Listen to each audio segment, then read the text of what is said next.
Hi, and welcome to this episode of the DC Life podcast. Today, we're going to chat with someone about something in the life of our church. Well, very soon, we're going to be offered the opportunity to be vaccinated against the COVID-19 coronavirus. So we thought it might be helpful to have a little discussion about this topic with a couple of our elders. So joining us today is our lead pastor, Greg Gardner. Hey. Hey, Greg. And also Dave Machin, who, in addition to one of our elders, is actually a qualified chemist and someone who's been giving this topic a bit of thought and consideration. Welcome, guys. Yeah, good to have you. Thank you. Good to be here. Well, what an issue, hey? Yeah, I think we've got lots to talk about today. Yes, we do. So vaccines are not new to us. Nope. Most of us go and get our children vaccinated at a very young age, yes, that's true. Which can be a really great thing against a lot of different diseases. So why is there so much debate now about the prospect of a COVID-19 vaccine? A good question, Georgie. Hey, look, it comes back to the way we produce our vaccines. And it turns out that fetal cell lines derived from embryos are used in various ways in the production and in the design and testing of many vaccines. Wow. And as people have researched the topic, it's become clear that some of these modified cell lines have come from embryos aborted many, many years ago, back into the 60s and 70s. These embryonic cell lines have been modified by specialists so that they continue to grow. They're stored and used and grown and then used to test and help design and develop vaccines. And for some of them, they're also used in the production of the vaccines. And so because, as Christians, we do have a fundamental objection to these elective abortions that led to the creation of these cell lines, we face that real issue is if we are using vaccines developed, even though they might be for our own good, are we in fact participating in a great wrong by availing ourselves of their benefits? And that's what many people are working through. Dave, is that the same with some of the vaccines that our kids get now? Like, have a lot of those been... Some common things. Yeah, like, are we sort of going over some old ground here just because this is new, because it's, COVID? Yes, it is. Even though there are multiple technologies for producing vaccines, it's been true of many of the common vaccines in the past. And some of the most common ones that have been used have certainly used embryonic fetal cell lines from electedly aborted. So Christians have resolved that in their mind ethically. Now, maybe out of ignorance, I don't know, but do they know? That's right. But having your children vaccinated against all sorts of things has been something that we just kind of do. And so it's interesting that this has been raised now as an issue for us as adults. There's been some very thoughtful work already done on this because it is not a new issue, and both some of the pro-life organisations and Catholic think tanks in particular, I think, have produced some very thoughtful and helpful guidance for Christians, rooted, I think, in good Christian and gospel principles. In most cases, they come back to the view that we cannot overcome the wrong of the past and that the greater good is served by the fact that the vaccines are so effective in both saving lives and preventing suffering and disease. So that's where most of them land at the moment. But many of them also take the view that is a suitable and acceptable choice for a Christian if there are no viable alternatives. And with the march of technology, with the vaccines that we're being presented with COVID, for the first time, there are actually a couple of options which are not tainted in the same way as some of those vaccines in terms of their past. Development and production. Yes, these are the new RNA vaccines they talk about. Completely different technology, delivered in a different way, produced in a different way.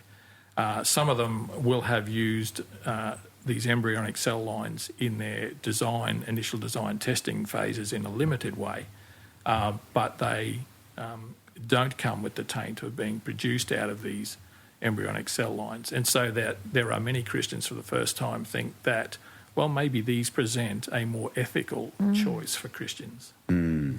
If we get the chance to choose, because it maybe that choice won't be available.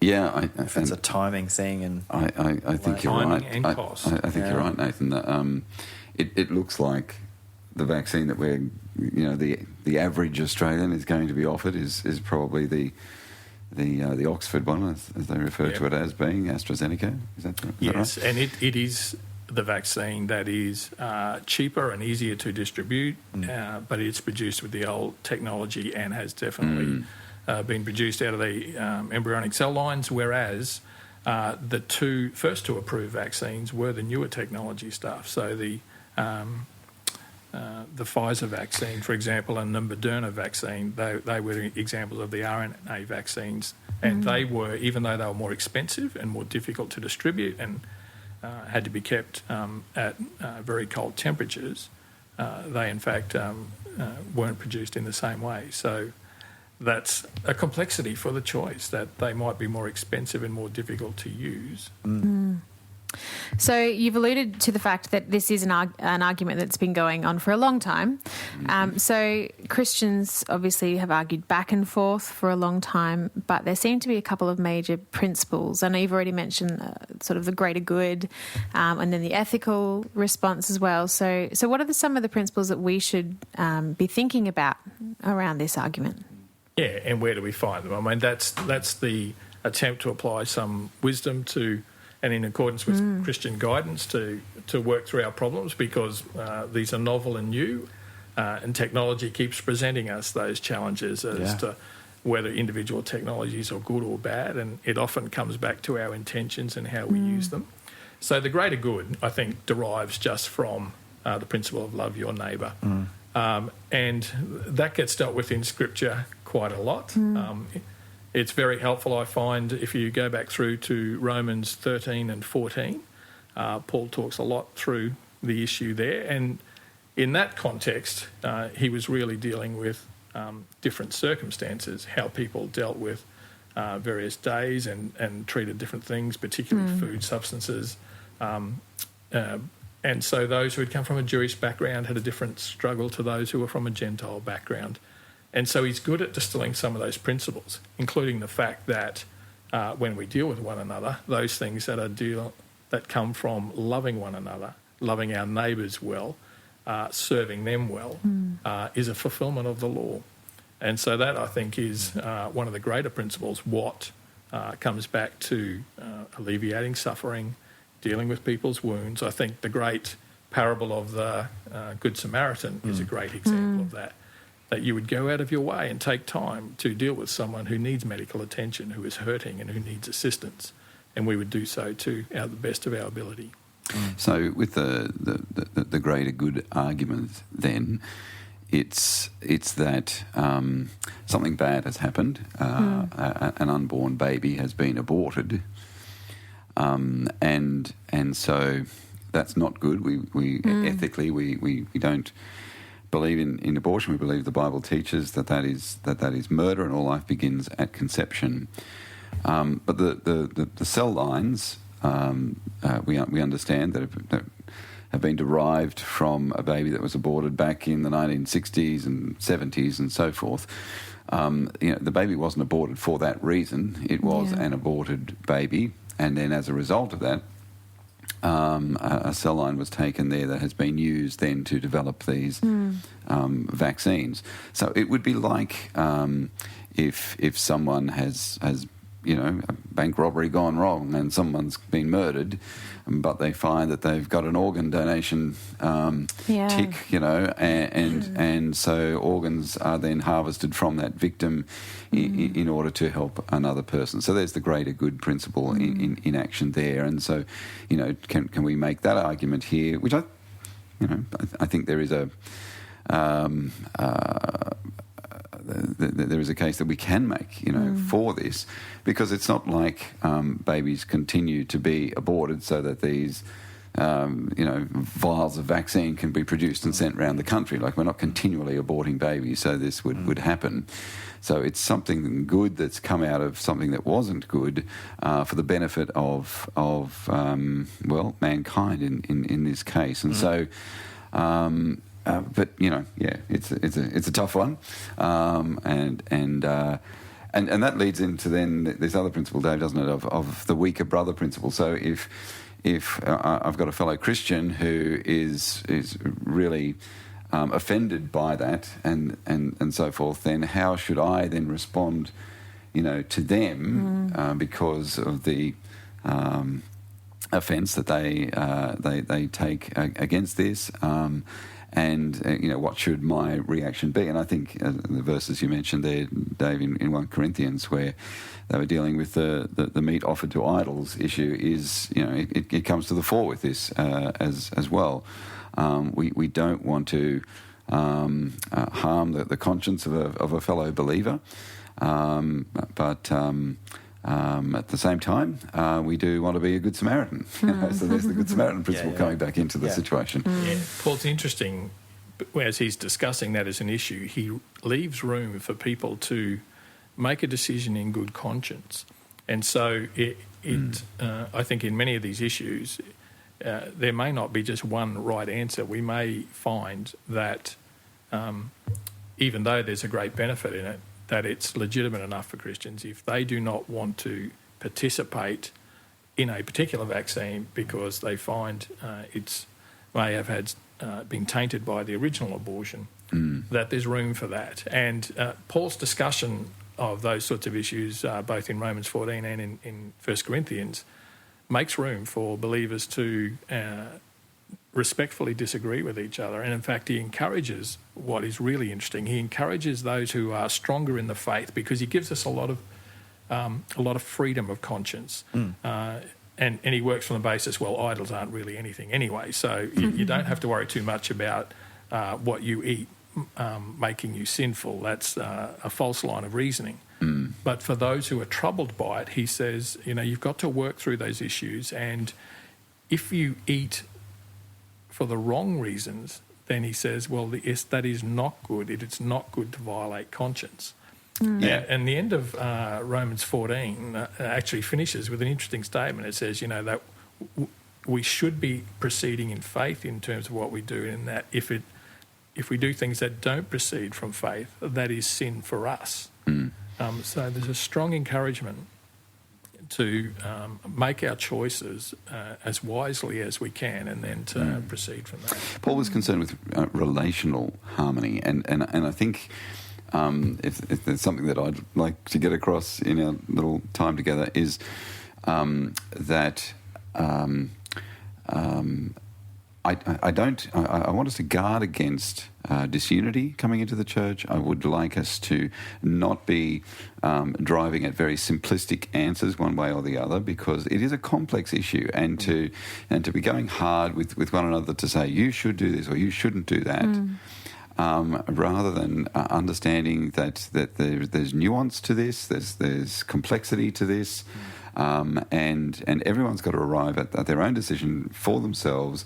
It's good to inform someone, but not to push someone to go against their own conscience or where they've got to with their belief on that, and to just love someone in the middle of that, as regardless of what decision that they've made, because ultimately we want to maintain the unity, and we want to love is greater. It's the greater thing here, and so we want to preserve that as much as possible within our church family. Yeah, above all else, love, because lots of open-handed issues in life. There's a heap of them.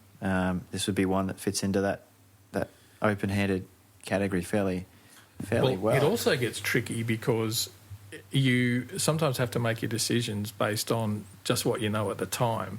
I mean, the question has often come up, are vaccines safe? And, rarely is anything absolutely safe for all people under all circumstances.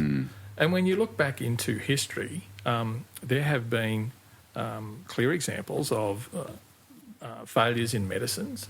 The thalidomide example is a classic where people did not understand the ramifications of that medicine. Helen often tells the story. Her mum was actually advised to take thalidomide early in her pregnancy and did not. Yeah. And it wasn't until much later that they worked out it caused birth deformities. So, you can make your decisions. As far as we know, the vaccines are generally safe, but that doesn't necessarily mean safe for everyone, particularly if someone has something that's a rare or rather unique condition or disease.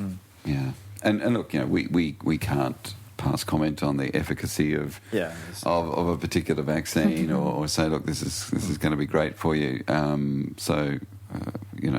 We guarantee it. We can't. We're guided by the health authorities as much as anybody else, and this is where I think we all have to make our own decision. What's best for ourselves, what's best for our family.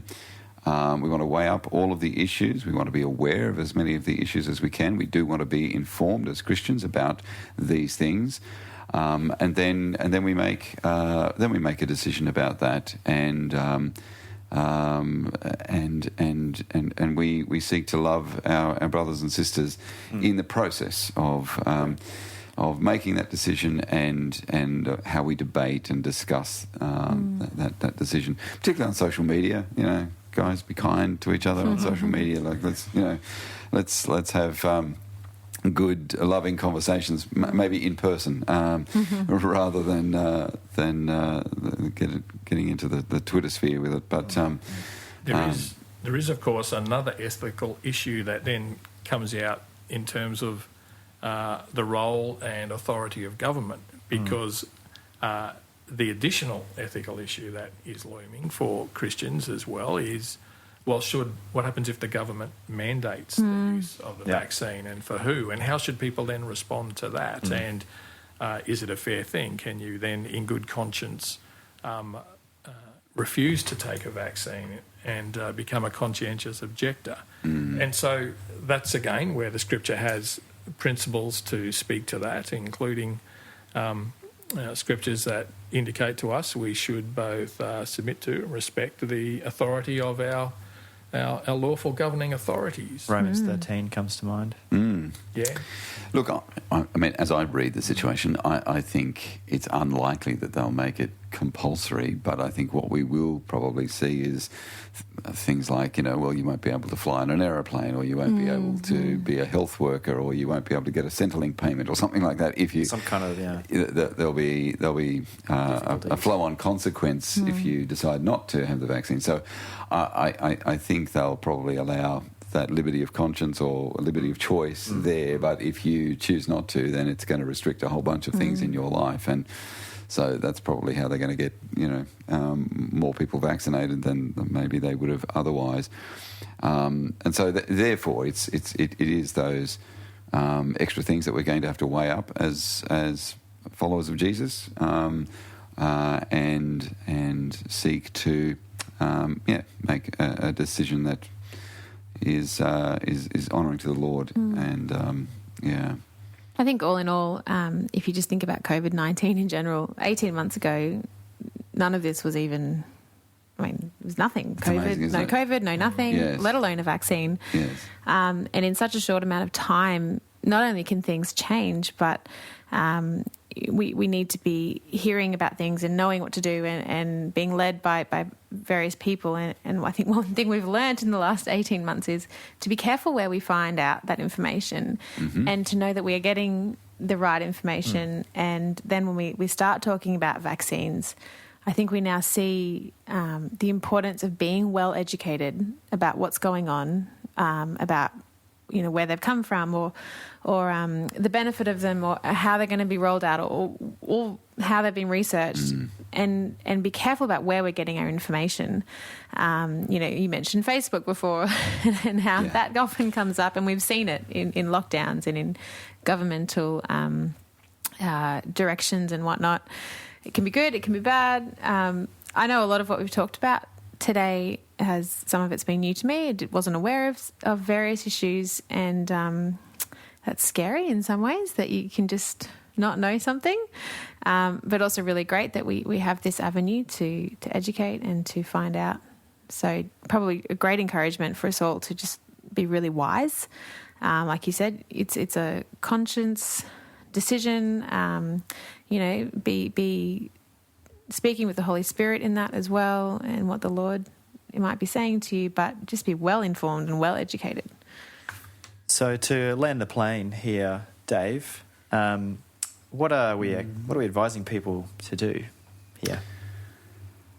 Work it through to the extent that you know what biblical principles you're following, and make your decisions based on practicing godliness as best you are able. So fundamentally, I do think, in keeping with the information that we know, that people should be able to take the vaccines if they've considered the issues from a scriptural point of view. It's always helpful to pray about it and see if you get any contra conviction from the Lord. But I do think they will work effectively for the greater good. They'll help us manage our way through this disease. Love your neighbour. And I think it's an effective application of what the Scripture calls us to do and to be. So essentially, we're not going to come out and say everyone must do this or everyone mustn't do this. We've never taken a position on vaccines, even with our kids. We've had parents at DC who have been anti-vaxxers, and we know that their children have not been, vaccinated against chicken pox and measles and mumps and rubella and smallpox and all the rest of them.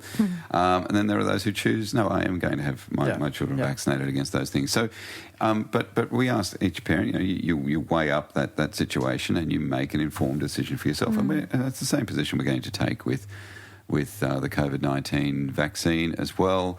Make a decision in good conscience, do the research, and then respect one another in the debate and in the decisions that are ultimately made. Don't stop loving people. No.